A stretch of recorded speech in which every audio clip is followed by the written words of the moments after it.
पड़ा रहेगा माल खजाना, छोड़ त्रिया सुत जाना है। पड़ा रहेगा माल खजाना, छोड़ त्रिया सुत जाना है। कर सत्संग अभी से प्यारे, नहीं तो फिर पछताना है। कर सत्संग अभी से प्यारे, नहीं तो फिर पछताना है। खिला पिला कर देह बढ़ाई, वह भी अगन जलाना है। खिला पिला कर देह बढ़ाई, वह भी अगन जलाना है। कर सत्संग अभी से प्यारे, नहीं तो फिर पछताना है। कर सत्संग अभी से प्यारे, नहीं तो फिर पछताना है। हरे राम राम राम हरे हरे। हरे राम राम राम हरे हरे। हरे कृष्णा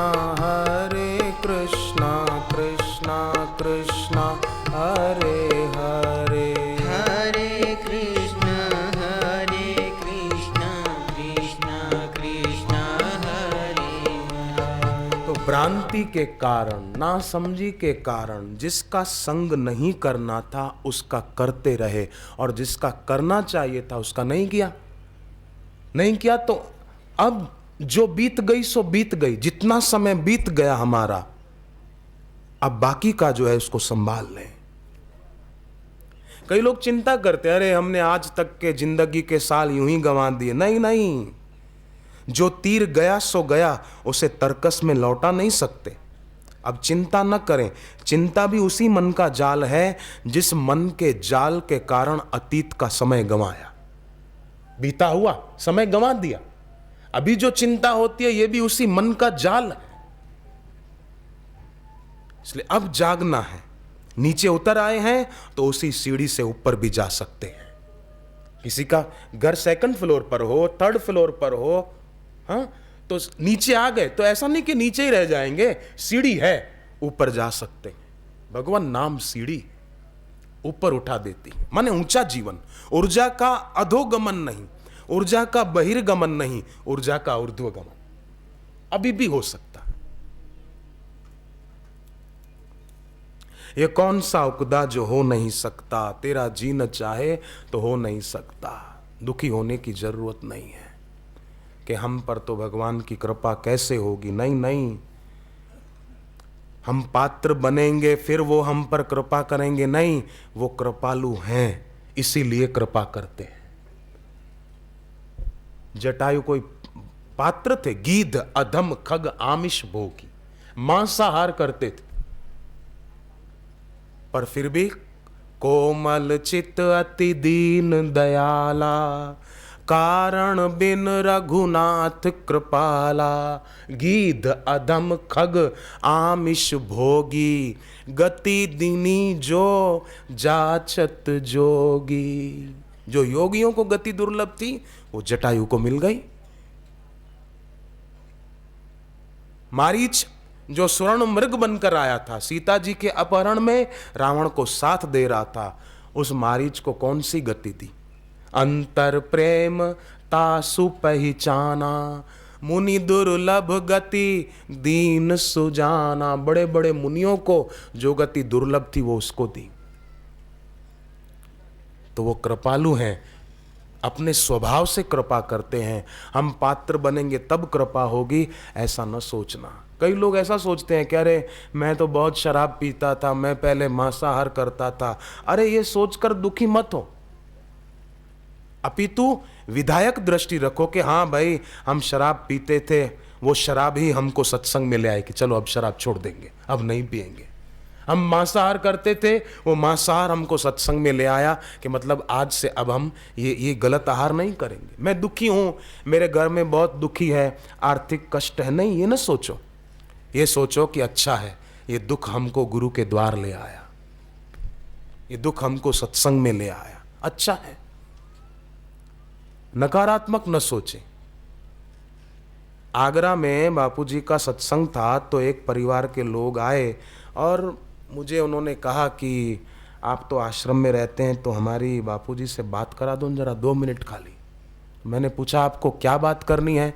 तो उन्होंने कहा कि हमारे परिवार का एक लड़का वो चल फिर नहीं सकता है, व्हील चेयर पे है, तो 2 मिनट खाली बात हो जाएगी, गुरुजी का आशीर्वाद मिल जाएगा, बच्चा ठीक हो जाएगा। मैंने कहा कि ये छोटी सी बात के लिए गुरुजी को क्यों तंग करना? तो बोले क्या करें? मैंने कहा इसको दीक्षा दिला दो। बोले तो नीचे बैठ नहीं पाता है। मैंने कहा कोई बात नहीं, भागवत में भगवान ने ये नहीं कहा है कि नीचे बैठोगे तभी ध्यान लगेगा। भगवान ने ये कहा है सम आसन आसीना सम कायो यथा सुखम। जिस आसन में बैठने से आपको अच्छा लगे उस आसन में बैठो। एक आदमी जरा बैठे बैठे बेचारा थका, घुटनों में दर्द हुआ होगा, बुढ़ापा होगा थोड़ा, तो उसने बैठे बैठे पैर फैला दिए, सीधे सामने कर दिए, ऐसा करके बैठा। तो एक पंडित आए उसके पास, बोले तुमने पैर पूरब में किए हैं, बड़ी भूल कर रहे हो, उधर जगन्नाथपुरी है, पैर हटाओ उधर से। तो उसने पैर उत्तर में कर दिए। पंडित बोला उधर पैर मत करो, उत्तर में बद्रीनाथ है, उधर पैर नहीं करो, पाप लगेगा। तो उसने दक्षिण में कर दिए, पश्चिम में कर दिए पहले। बोले उधर पैर मत करो, उधर द्वारिका है पश्चिम में। तो घुमाकर फिर दक्षिण में कर दिए। बोले उधर भी पैर मत करो, उधर सेतुबंध रामेश्वरम है दक्षिण में। तो वो आदमी बोला तो क्या करूं, अब पैर ऊपर करूं? पंडित बोला नहीं नहीं, ऊपर भी नहीं करना, क्योंकि ऊपर सूरज और चांद है। तो उस आदमी ने कहा फिर तो एक गड्ढा खोद के मेरे को गाड़ दो अंदर, इधर न करो इधर न करो। एक आदमी काशी में रहता था तो त्रिपुंड तिलक करता था, जैसे शैव लोग करते हैं, त्रिपुंड तिलक वो करता था। फिर वो थोड़े दिन के बाद वृंदावन के तरफ गया होगा तो वहां कोई वैष्णव भक्त मिले, उन्होंने कहा कि तुम त्रिपुंड तिलक करते हो? नहीं, गलत है, वृंदावन में रहते हो तो अब ऊर्ध्व पिंड करो, वैकुंठ में जाने को मिलेगा मरने के बाद, ऊर्ध्व पिंड करो। तो उसने त्रिपुंड कैंसिल करके ऊर्ध्व पिंड कर शुरू किया। फिर काशी गया तो वहां किसी ने कहा कि तुम काशी आए हो और ऊर्ध्व पिंड करते हो, खड़ा तिलक नहीं नहीं, त्रिपुंड करो, आड़ा तिलक करो। उस आदमी ने तिलक करना ही छोड़ दिया कि वहां जाओ तो वो बोलते हैं, वहां जाओ तो वो बोलते हैं। ऐसा ना हो, गाइए सुनिए मन राखिए भाव, दुख परिहरि सुख घर ले जाओ। गुरु नानक देव जी का वचन है। गाओ, सुनो, मन में भाव रखो, प्रेम रखो, दुख परिहरि, फिर दुख छोड़कर सुख घर ले जाओ। मैंने कहा आप चिंता मत करो, भले इसको कुर्सी पे पीछे बिठा देंगे आसन बिछा के, दीक्षा ले लेगा, जप करेगा। जपतो नास्ति पातकम, जप करने वाले के पातक टिक नहीं सकते। कोई प्रारब्ध होगा तो भी जप करने से कट जाता है, जैसे जमानत से आदमी छूट जाता है ना। उसने जप शुरू किया, अक्टूबर महीने में शरद पूनम के पर्व पर उस लड़के ने दीक्षा ली थी भगवान नाम की बापूजी से, और जनवरी में फिर हमारा उनके परिजनों से मिलना हुआ तो उन्होंने कहा कि अब तो वो लड़का खुद चलता फिरता है, मजे में है। जप करने से मानो दैवी चिकित्सा हो गई। अब उसने तो गुरुदेव से बात भी नहीं की, पर फिर भी देखो, घट घट के अंतर की जानत, भले बुरे की पीर पहचानत। वो सबके दिल की जानते हैं। हम इतना करें बस, गाइए सुनिए मन राखिए भाव, मन में प्रेम हो, मन में श्रद्धा हो, मन में प्रीति हो, मन में राग द्वेष मेरा तेरा वैर झैर ये ना हो। इसको तो विदाई दे दें। जीवन रसायन पुस्तक पढ़नी चाहिए। जीवन रसायन बापू जी के वचनों पर आधारित है, सार सार वचन लिखे हुए हैं उसमें। वैसे तो सत्संग की कई पुस्तकें हैं स्वामी जी की, पर ये जीवन रसायन तो पुस्तक छोटी सी है, जेब में रखें, कभी भी कहीं भी 2 वचन पढ़ें, पढ़कर मनन करें, बहुत लाभ होगा। जीवन अनमोल है, फिर भी बीता जा रहा है। पत्थर और दीवारें ठहरे हुए दिखते हैं, पर पत्थर भी चल रहे हैं, दीवारें भी चल रही है। दीवार दिखती है ठोस, परंतु विज्ञानी कहते हैं उसका अणु अणु चल रहा है। दीवार स्थिर दिखती है क्योंकि हमारी आंखें सूक्ष्म गति को पकड़ने में असमर्थ है। अभी जो हम कई जगह खंडेर देखते हैं, पर आप सोचो कभी वो बढ़िया महल थे। जैसे अभी हमारा बढ़िया मकान है, बढ़िया बंगला है, ऐसे कभी वो भी किसी का बढ़िया महल था, पर आज खंडेर हो गया, कोई रहता नहीं उसमें। कहाँ गया उसका सौंदर्य? नष्ट हो गया, परिवर्तनशील है। पर हमारी आंखें सूक्ष्म गति को पकड़ नहीं पाती। जैसे पंखा चलाते हैं तो पता नहीं चलता कि इस पंखे में पंख कितने हैं। अंबाला में क्या हुआ, एक बार एक सज्जन घर पे सोए थे, पत्नी पास में सोई थी, 2 बच्चे उनके थोड़ा आगे, एक 5 साल का बच्चा, एक 9 महीने का मासूम बच्चा। बच्चे सो रहे थे, गर्मी के दिन थे, सीलिंग फैन चल रहा था, तो छत का पंखा टूटा और धड़ाम से उन 2 बच्चों के ऊपर जा गिरा। पति पत्नी चौंके, आंख खुली, अरे आवाज से जाग गए, देखा कि पंखा टूटकर बच्चों पर गिरा है। डर गए कि क्या हुआ होगा। 9 महीने का मासूम बच्चा डरते हुए और कांपते हुए हाथों से पंखा उठाया तो उनके आश्चर्य का ठिकाना न रहा।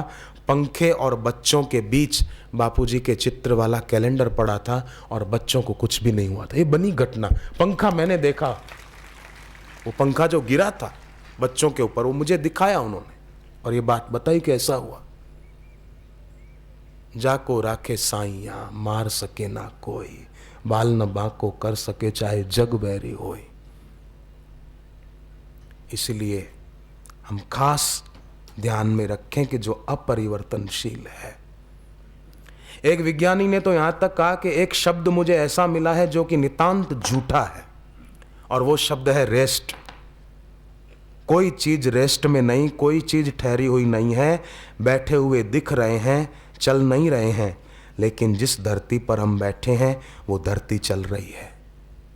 पृथ्वी अपनी कील पर घूम रही है और जिस सूर्य का चक्कर लगा रही है वो सूर्य भी अपनी कील पर घूम रहा है।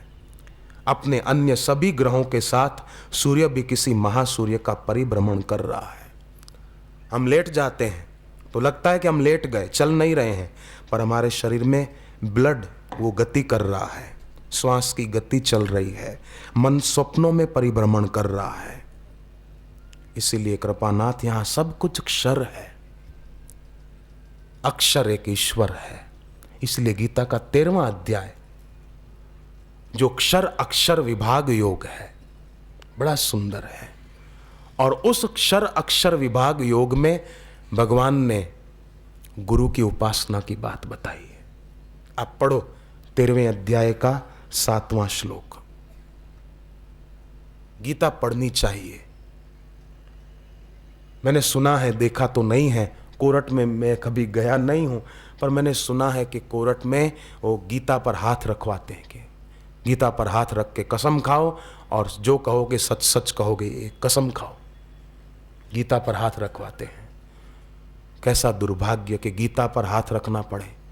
काश अगर बचपन में गीता हाथ में रखी होती तो गीता पर हाथ रखने का दुर्भाग्य नहीं देखना पड़ता। कसम खाई जाए शास्त्र की, और कई झूठी कसम भी खा लेते हैं। बचपन से ऐसे शास्त्र पढ़े जाएं, बचपन में बच्चों को सही मार्ग दिखा दिया जाए। बच्चे बड़े होशियार होते हैं, बच्चे बड़े बुद्धिमान होते हैं, पर उनको दिशा नहीं मिलती तो फिर चालाक हो जाते हैं, जरा कुछ विचित्र स्वभाव के हो जाते हैं। एक लड़के को उसकी माँ ने कहा, बेटे गुलाब जामुन बनाए थे ना, मेहमान आए थे, वो तो खाकर गए, अभी बच्चे हैं कुछ, तो ऐसी जगह पर रख दे कि जहाँ चींटी न चढ़े। लड़का गया, थोड़ी देर में आया, बोले माँ ऐसी जगह पर रखे हैं एक भी चींटी पहुँच नहीं सकती। तो कहाँ रखे हैं? बोले पेट में रख दिए, एक भी चींटी नहीं जाएगी उधर, एक भी मकोड़ा नहीं जाएगा। बच्चे बड़े अक्ल वाले भी होते हैं, पर उनको दिशा मिलनी चाहिए, नहीं तो फिर बड़े विचित्र भी हो जाते हैं। एक लड़के ने अपने बाप को कहा, पिताजी मेरे को कार खरीद के दो। क्यों? बोले अब मैं कॉलेज जाने लगा हूं, इसलिए मेरी शान बढ़ेगी। बाप ने कहा, सामने कॉलेज की बिल्डिंग दिखती है, पैदल जाएगा 2 मिनट में पहुंच जाएगा, इसके लिए तुझे कार चाहिए? 2 पैर भगवान ने तुझे किस लिए दिए हैं? बोले पिताजी एक पैर एक्सीलेटर पर रखने के लिए, एक पैर ब्रेक पर रखने के लिए, इसलिए 2 पैर दिए। तो ऐसे भी हो सकते हैं फिर, पर बचपन से उनको दिशा और दीक्षा मिल जाए। तो मैंने ऐसे विद्यार्थियों को देखा है। एक लड़का, उसका नाम वैभव अग्रवाल, उसने सारस्वत्य मंत्र बापूजी से लिया और जप किया, ध्यान करता, प्राणायाम करता, मौन रखता। वो विद्यार्थी यहाँ तो फर्स्ट आता, इंजीनियरिंग फर्स्ट ईयर के पेपर दिए तो फर्स्ट आया, 100% रिजल्ट आया उसका। अभी अमेरिका के कैलिफोर्निया में पढ़ रहा है और एक महीने के $1950 उसको स्कॉलरशिप के मिलते हैं हर महीने। ऐसे भी तो विद्यार्थी हैं, यहाँ भी सफलता पाते, वहाँ जाते तो वहाँ भी सफलता पाते। पठानकोट की 3 बहनें मुझे मिली, उस तरफ सत्संग था तो तीनों सगी बहनें, उन्होंने मुझे बताया और रिजल्ट दिखाया। एक बहन ने तो, बड़ी बहन बीए फाइनल के एग्ज़ाम दिए, छोटी वाली ने बीए फर्स्ट ईयर के एग्ज़ाम दिए, उससे छोटी वाली बहन ने 12वीं कक्षा के एग्ज़ाम दिए। तीनों बहनें फर्स्ट, वो बीए फाइनल में फर्स्ट, ये बीए फर्स्ट ईयर में फर्स्ट, ये 12वीं में फर्स्ट। उन तीनों बहनों ने बताया कि हमारे जीवन में नियम है और संयम है। अपना जीवन भक्तिमय बनाने का हमने दृढ़ इरादा कर लिया और बापूजी का मार्गदर्शन मिल गया, हमारा जीवन सार्थक हो रहा है। तो मनुष्य का विकास उसके स्वयं में निहित गुणवत्ता के जीवन के कारण ही संभावित होता है। अपनी सोच, अपनी जीवन दृष्टि सही होनी चाहिए, उत्तम होनी चाहिए, और उसमें ये सत्संग बड़ी मदद करता है। स्वयं तो जाना चाहिए, दूसरों को भी प्रोत्साहित करके ले जाना चाहिए कि चलो सत्संग में चलो, हम जा रहे हैं, आप भी चलो, अहम को छोड़ो, मत कर तू अभिमान, जगत में कुछ दिन के मेहमान, भज लो श्री भगवान, जगत में कुछ दिन के मेहमान। भक्त तो गाते हैं, कामना और वासना से हमको बचाना, गिरते इस जीवन को ऊंचा उठाना, मन को वश करने की नीति हमें देना, अपने ही चरणों की प्रीति हमें देना, सेवा का अपनी सौभाग्य हमें देना।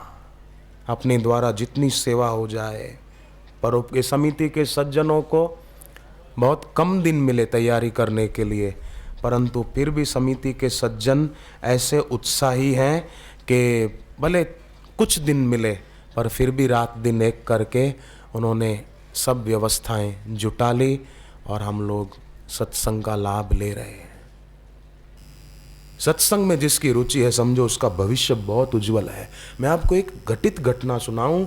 एक सज्जन के सिर पर 9 लाख रुपया कर्जा था। वो सज्जन ने, पैसा मांगने वाले उनको तंग कर रहे थे, क्या करूं, सोचा कि आत्महत्या कर लूं, मर जाऊं। मुंबई रेलवे स्टेशन पर वो पहुंच गए सज्जन आत्महत्या करने के लिए कि रेलवे की पटरियों पर लेट जाऊंगा, ट्रेन आएगी कट जाऊंगा। परिस्थितियां कई ऐसी आती है ना, आदमी बेचारा बड़ा दुखी हो जाता है। बोलना आसान है कि अरे दुखी आए तो आप परेशान मत हो, परंतु जब दुखद परिस्थिति आती है तो रामचरितमानस में लिखा हुआ है कि सीता जी भी त्रिजटा को बोलती है कि त्रिजटा तू मुझे कहीं से आग ला कर दे और मैं ये शरीर खत्म कर दूं। ये सीता जी बोली है। सुंदरकांड जिन्होंने पढ़ा होगा उनको पता होगा, सीता जी बोलती, हद हो गई। और हनुमान जी ऊपर सुन रहे थे। बाद में हनुमान जी जब आए त्रिजटा के जाने के बाद, तब हनुमान जी ने सीता जी को कितने सुंदर वचन कहे। उर आनहु रघुपति प्रभुताई, सुनी मम वचन तजहु कदराई। माँ, भगवान की महिमा को तू अपने दिल में धारण कर और कायरता को छोड़ दे। ये हनुमान जी सीता जी को कहते हैं। संपाति गीध वानर सेना को कहते हैं। समुद्र किनारे जब वानर सेना को पता चल गया सीता जी समुद्र पार लंका में अशोक वाटिका में बैठी है, अब समुद्र पार कैसे जाएं, ये प्रश्न था। तो सब चिंता में थे। तब संपाति गीध एक पक्षी बोलता है वानर सेना को, पापी उजाकर नाम सुमिरही, अति अपार भव सागर तरही। पापी भी जिसका नाम जप के अति अपार भव सागर से पार हो जाए, तासु दूत तुम उनके दूत हो, तुम उनके भक्त हो, तुम उनके सेवक हो। तासु दूत तुम तजी कदराई, उनके दूत हो तुम, कायरता छोड़ दो। हनुमान जी सीता जी को कहते हैं, सुनी मम वचन तजहु कदराई, कायरता को छोड़ दे मां, आत्महत्या कर दूं? नहीं। और वहां गीध वानर सेना को कहता है, तासु दूत तुम तजी कदराई, राम हृदय धरी करहु उपाय। भगवान का ध्यान करके तुम कुछ उपाय करो। और ध्यान उस समय हनुमान जी कर रहे थे, दृढ़ता से आंखें बंद किए हुए बैठे थे। और हनुमान जी ने फिर छलांग लगाई, और छलांग लगाने से पहले भी बार बार रघुवीर संभारी, बार बार सुमिरन किया। तो बात फिर वहीं आ जाती है, तुमरो मंत्र विभीषण माना, क्योंकि हनुमान जी को पता है कि इस मंत्र से हर व्यक्ति को सफलता मिल सकती है, आपको और हमको भी मिल सकती है। हम भी अपने अपने व्यवहारिक क्षेत्र में जो भी काम करते हो उसमें ये काम जरूर करें। तुमरो मंत्र विभीषण माना, बार बार रघुवीर संभारी।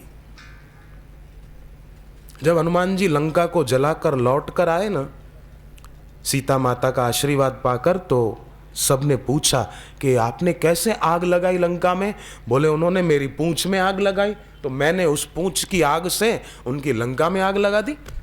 तो फिर वानरों ने पूछा, तो आप नहीं जले? आपकी तो पूंछ में आग लगी थी, आप नहीं जले, आपका शरीर नहीं जला? हनुमान जी ने कहा, मैं बार बार सुमिरन करके गया था, इसलिए बाल बाल बच गया। बार बार सुमिरन किया, बाल बाल बच गया। हर व्यक्ति बार बार सुमिरन करके अपने घर से चले। रास्ते में भी गपशप करने की अपेक्षा भगवान का नाम उच्चारण करे तो उसको सफलता जरूर मिलेगी। धीरज रखे। कोई कुछ कहे आपके लिए, आपके विरोध में, आपकी निंदा करे, आपके लिए कुछ बोले, आप डरो नहीं। मेरे लिए वो ऐसा बोल रहा है, वो मेरे लिए ऐसा बोल रहा है, अरे बोले। उड़िया बाबा के पास एक आदमी गया, बोले फलाना आदमी मेरी बहुत निंदा करता है, मेरे लिए बहुत गलत गलत बातें बोलता है। बाबा ने कहा कि बोलने दे, तू क्यों डरता है? बोले नहीं बाबा, मेरे को तो बहुत मन में बड़ा दुख होता है। बाबा ने कहा, देख बेटा, रात को तुम सोते हो? बोले हाँ। मच्छर आता है कभी? बोले हाँ। अरे बहुत मच्छर है बाबा। बोले मच्छर कभी कभी कान के पास आकर के भूं भूं भूं करते हैं ना? बोले हाँ। तो बोले कभी तुमने सोचा कि ये मच्छर क्या बोलना चाहते हैं? ऐसा कभी सोचा क्या?